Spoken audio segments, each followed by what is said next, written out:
नमस्कार, मैं हूं अंजलि इस्टवाल। खबरों की खबर में आपका स्वागत है।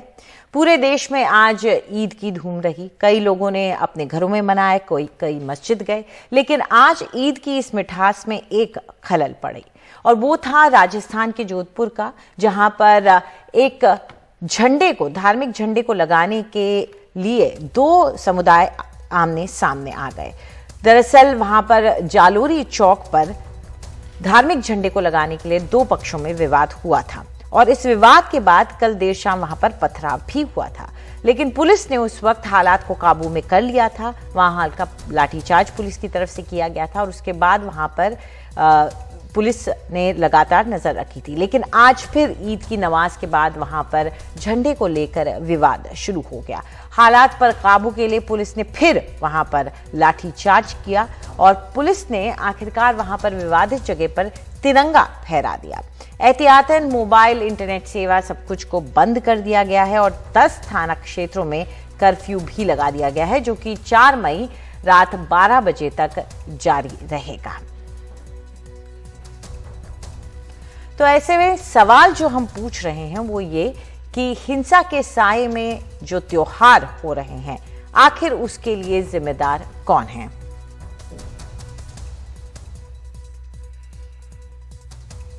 तो आइए सबसे पहले यही जान लेते हैं कि इसके बारे में लोग क्या सोच रहे हैं। तो कू के जरिए जो सवाल आए हैं वो उन पर एक नजर डालते हैं। विदिशा सहाय कहती हैं कि इस तरह की हिंसा से किसे फायदा हो रहा है। वहीं इस पर जो टिप्पणियां आई हैं कू के जरिए उस पर भी नजर डालते हैं। सुभाष कहते हैं कि नफरत की राजनीति इसके लिए जिम्मेदार है। सिर्फ सत्ता के लिए कुछ लोग सांप्रदायिक सौहार्द बिगाड़ने पर तुले हुए हैं। तो चलिए इस पर चर्चा के लिए हमारे साथ इस वक्त महेश वर्मा हैं, जो कि नेता हैं बीजेपी के, और स्वर्णिम चतुर्वेदी हैं, प्रवक्ता कांग्रेस के। शुक्रिया आप दोनों का। स्वर्णिम जी, शुरुआत आपसे करना चाहेंगे कि जिस तरह की स्थिति पिछले कुछ दिनों से राजस्थान में बन रही थी, उसके बाद भी पुलिस की लापरवाही ही कहेंगे कि वक्त रहते नहीं कंट्रोल कर पाए? देखिए, मैं आपको एक जानकारी देना चाहता हूं, अहम जानकारी है।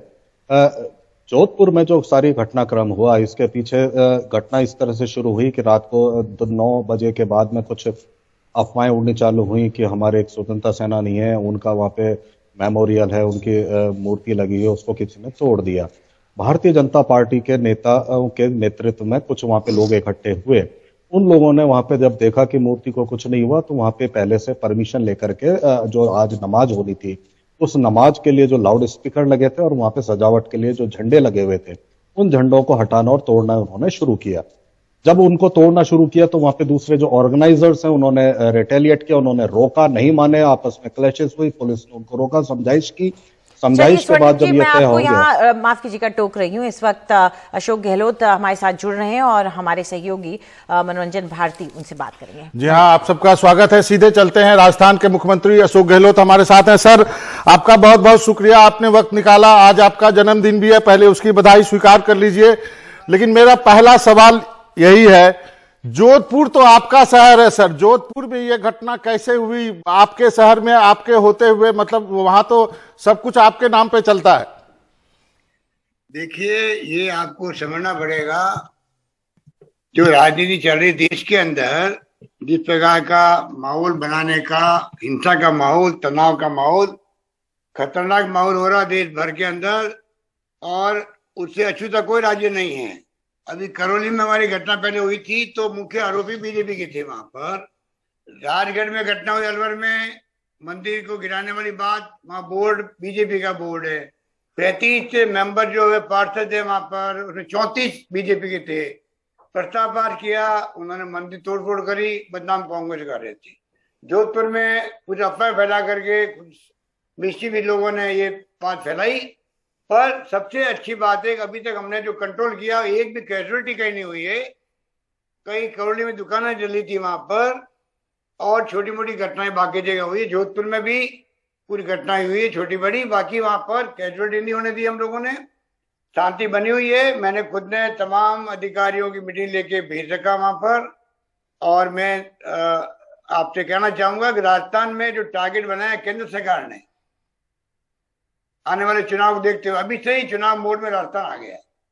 इनको दिल्ली बुला के मीटिंग की प्रधानमंत्री जी ने। चुनाव तो 18 महीने दूर है सर, अभी तो बहुत जल्दी नहीं शुरुआत कर दी है, यदि आप कह रहे हैं तो। करी है, बाकायदा इनको ट्रेनिंग दी गई है नेताओं को, आपको टारगेट बनाना सरकार को और मुख्यमंत्री को, इनको एजेंडा दिया गया है। क्योंकि राजस्थान में जो उपलब्धि हमारी शानदार है 3-3.5 साल की, एक्स्ट्राऑर्डिनरी है। चाहे कोरोना का मैनेजमेंट हो, आप जानते हो कि शानदार मैनेजमेंट रहा था उस वक्त में हमारा। विकास की बात करें, पानी, बिजली, शिक्षा, स्वास्थ्य, सड़कें, एक्स्ट्राऑर्डिनरी काम हमारे यहाँ पे है। सोशल सिक्योरिटी में नंबर 1 है देश के अंदर। मेडिकल के अंदर आपको मालूम होना चाहिए, यूनिवर्सल हेल्थ कवरेज कहीं है देश के अंदर तो राजस्थान के अंदर है।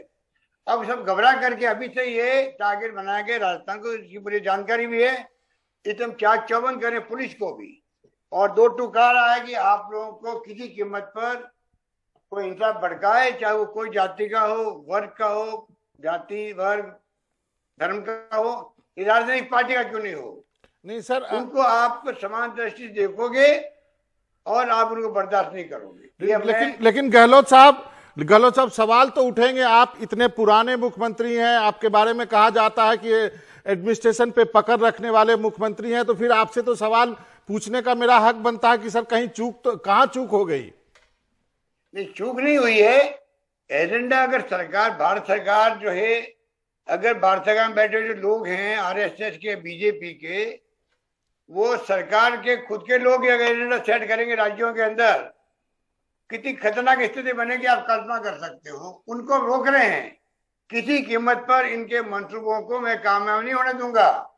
ये मैंने कह रखा है 2 टूक सब लोगों को भी, पुलिस को कह रखा है, कोई जाति, धर्म, वर्ग या पॉलिटिकल पार्टी क्यों नहीं हो, आपको समान रूप से दृष्टि से एक्शन करना है और किसी कीमत पे हमें वॉयलेंस को बर्दाश्त नहीं करना है।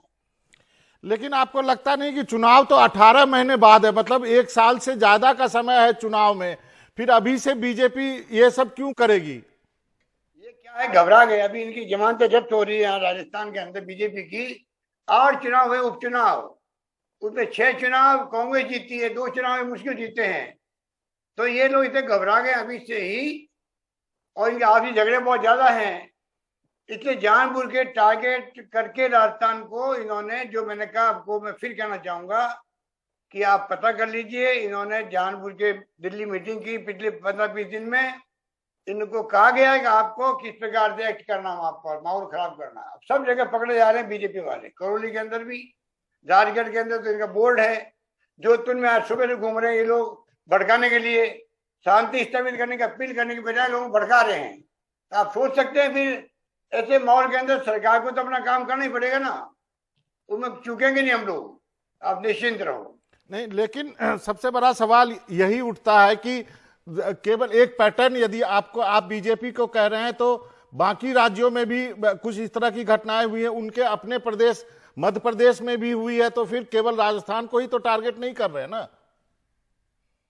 देखिए, वहां पे घटना और ढंग से हुई है, वहां पे बुलडोजर चल रहे हैं। हमारे यहाँ कानून का राज है, हम संविधान की रक्षा करने वाले लोग हैं, और ये लोग धज्जियां उड़ा रहे संविधान की भी और साथ में लोकतंत्र की भी। पूरा देश जानता है बेरोजगारी और महंगाई के मुद्दे बड़े हैं, लोग त्रस्त है उससे। ये ध्यान भटकाने के लिए इन्होंने पूरा एजेंडा शुरू कर रखा पूरे मुल्क के अंदर। पूरे देशवासियों को, युवा पीढ़ी को इस बात को समझना पड़ेगा, वरना बाद में पछताना पड़ेगा। जोधपुर की घटना की बात करें, कहा गया था कि दिन में सुलह हो गई थी दोनों समुदाय के बीच में, उसके बाद 2-3 घंटे तक वहां पे कोई बड़ा अफसर नहीं पहुंचा और उसके बाद फिर दोबारा से ये घटना हुई, इसमें कितनी सच्चाई है? देखिए, जोधपुर में सारा हमने व्यवस्था कर रखी है, कर्फ्यू लगा दिया वहां पर, वहां कोई तरह की घटना नहीं हो रही है, और कोई वहां पर मामूली से नुकसान हुए आपस के अंदर, बाकी कोई मेजर ना तो वहां आगजनी हुई है, ना मारपीट हुई है, ना झगड़े हुए हैं।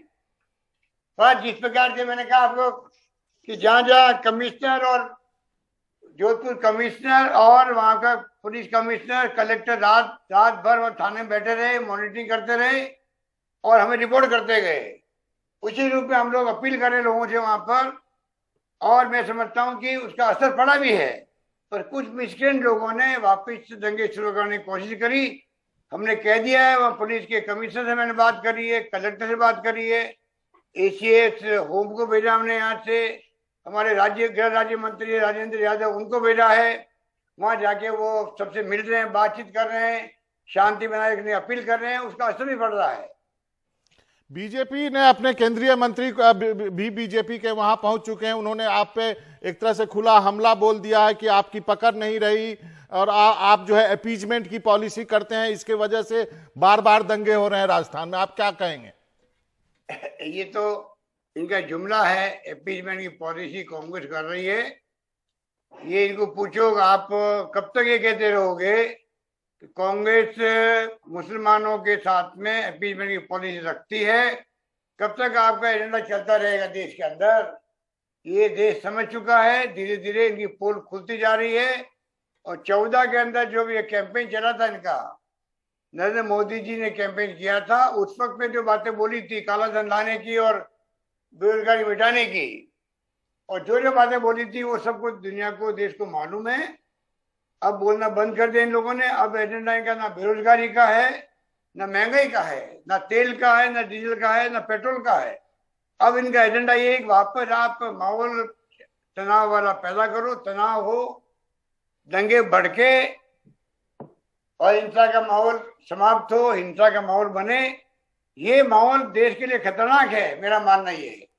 लेकिन अशोक गहलोत ही निशाने पे क्यों है? आप ही निशाने पे क्यों?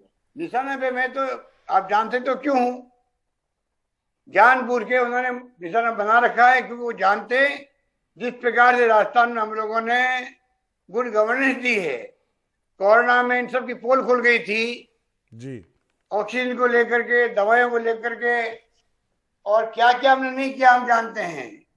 उसके बाद में भी जो परफॉर्मेंस रही है यहाँ पर, हमारे बजट प्रस्तुत हुए हैं जिसका पूरे देश भर के अंदर जिसकी चर्चाएं हो रही है, उससे घबरा करके इन्होंने इस प्रकार का माहौल बनाना शुरू किया है।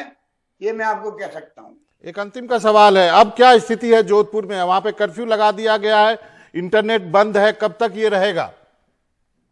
उम्मीद करते हैं जल्दी शांति स्थापित हो गई है और जल्दी इनको हटा दिया जाएगा, क्योंकि हमारे जो मंत्री, जो केंद्रीय मंत्री बने फिर रहे वहां पर, 144 लगा वहां पर, उसके बाद भी परवाह नहीं कर रहे लोग तो। और आप जानते हैं लोगों की हैबिट क्या है, नरेंद्र मोदी जी खुद चुनाव लड़ते हैं, गुजरात के अंदर वोट देते हैं, वोट देने के बाद में बाहर आएंगे पुलिस स्टेशन से, तो किस प्रकार वो कैंपेन करेंगे, अपना कमल के फूल का निशान बता करके, वह प्रोसेशन निकाल करके, ये प्रधानमंत्री खुद ही धज्जियां उड़ाते हैं देश के अंदर, चाहे वो इलेक्शन कमीशन के गाइडलाइन हो, चाहे वो कानून हो, तो ये कैसे काम चल सकता है? लेकिन ये घटना तो दुखदाई है ना सर, सवाल के घेरे में राजस्थान भी आ गया है। राजस्थान को हम लोग इनके मंसूबे पर पानी फेर देंगे हम लोग। हमने तय कर रखा है कि चाहे कितनी कड़ी कार्रवाई करनी पड़े वो कार्रवाई होगी और राजस्थान में अमन शांति कायम रहे और राजस्थान अपने विकास के मार्ग पर आगे बढ़े कामयाबी के साथ में। और आप जोधपुर कब जाएंगे सरदारपुरा? जब आपको हो गई। जोधपुर आप कब जाएंगे? जोधपुर तो हमारा बर्थ प्लेस है, जाते रहते हैं, जाएंगे, कोई दिक्कत नहीं है। अभी हम लोग प्रयास कर रहे हैं कि आपस में भाईचारा काम हो, और मैंने अपील की है तमाम पॉलिटिकल पार्टी नेताओं से भी कि ऐसे वक्त में तमाम पॉलिटिकल पार्टी नेता लोगों को एक सी स्वर में बात करनी चाहिए, कैसे शांति स्थापित हो, भाईचारा स्थापित हो, इसमें काम करना चाहिए। एक तरफ मैं अपील कर रहा हूँ सब पॉलिटिकल पार्टी नेताओं से, और वो लोग राजनीति करके आरोप लगाते सरकार पर, मुख्यमंत्री पर, नेताओं पर, ये उचित नहीं है। आपका बहुत बहुत शुक्रिया गहलोत साहब, आपने वक्त निकाला आज का दिन, हालांकि आपका जन्मदिन है लेकिन आज का दिन आपके लिए काफी व्यस्त वाला दिन रहा होगा। कर दिए हैं, जन्म दिवस के कोई प्रोग्राम नहीं है, सिर्फ अभी कैसे शांति स्थापित हो इस काम में लगे हुए हैं। चलिए, आपका बहुत बहुत शुक्रिया सर, आपने वक्त निकाला एनडीटीवी से बातचीत करने के लिए। Thank you sir. धन्यवाद आपका।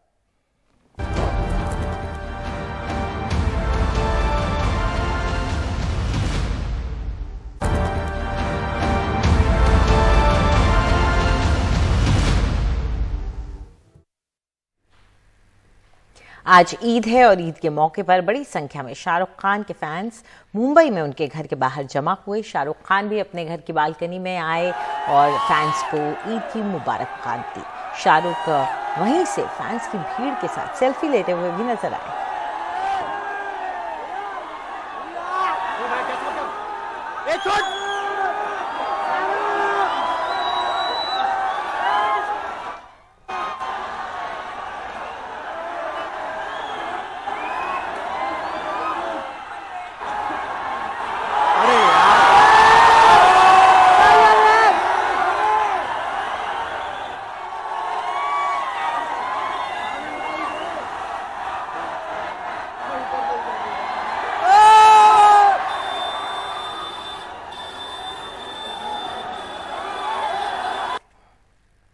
और उधर ईद पर सलमान के फैंस भी उनकी फिल्म का इंतज़ार यूजुअली उन्हें रहता है, लेकिन इस बार उन्हें मायूस होना पड़ा क्योंकि सलमान की कोई भी फिल्म रिलीज़ नहीं हुई और सलमान के घर के बाहर आज बड़ी संख्या में उनके फैंस जमा हुए।